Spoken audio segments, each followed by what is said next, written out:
కేంద్ర బడ్జెట్లో ఏపీకి పెద్దపీట.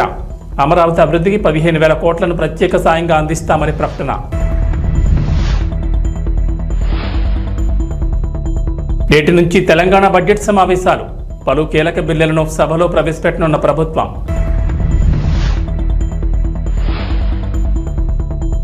అసెంబ్లీకి మాజీ ముఖ్యమంత్రి కేసీఆర్. వివిధ అంశాలపై ప్రభుత్వాన్ని నిలదీసేందుకు అస్త్రశస్త్రాలు సిద్ధం చేసుకున్న గులాబీ బాస్. తెలంగాణ ఏపీని వదలని వరుణుడు. పలు జిల్లాల్లో మంగళవారం కూడా భారీ వర్షాలు.